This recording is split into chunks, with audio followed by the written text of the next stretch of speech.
Now to Turkey's stalled plans on joining the European Union. On Wednesday, the Austrian chancellor said talks on Turkey's accession to the bloc should be brought to an end because of a so-called democratic deficit in the country. Now Turkey's EU Affairs Minister has responded, saying he's disturbed by the comments. Today, the Prime Minister of an EU country came out and suggested talks with Turkey on joining the European Union should be ended. He said Turkey's EU bid is not realistic, but fictional. It's disturbing that his statements are similar to those of the far right. Criticism is surely a democratic right, but there has to be a difference between criticizing Turkey and being against Turkey. We should cooperate more on our shared values, such as democracy and human rights. Hasan Abdullah joins us live from Ankara with the latest. Hasan, a response then to the Turkey's accession to the EU.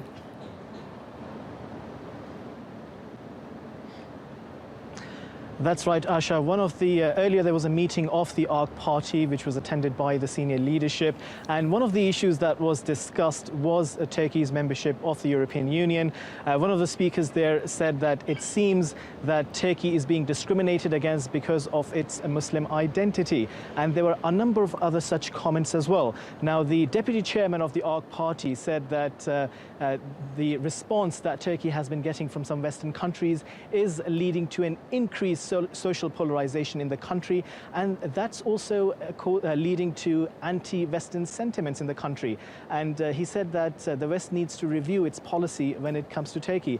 There was also a mention of Turkey's improved relations with Russia, with one of the deputies of the ARC party saying that there is a perception in some parts, in some Western countries, that Turkey's sort of realignment and its its pivot to Russia is going to move Turkey away from Europe. Now, he remarked that the West should not view this as a zero-sum game, and Turkey was interested in having good relations with all the countries. Now, other than that, of course, there was a mention of the threat that emanates from the Gulen movement.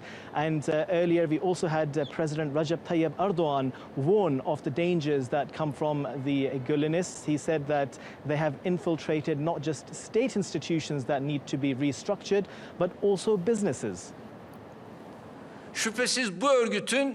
Of course, there is a business arm to this bloody organisation.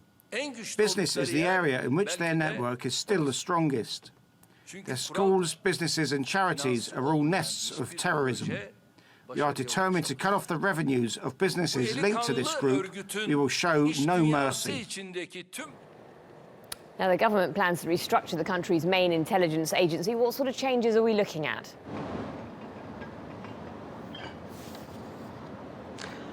Asha, primarily when we look at the National Intelligence Agency, the MIT, it's going to be divided into two main units. One of them is going to look at the threats, the domestic threats, and the other is going to look at the international threats.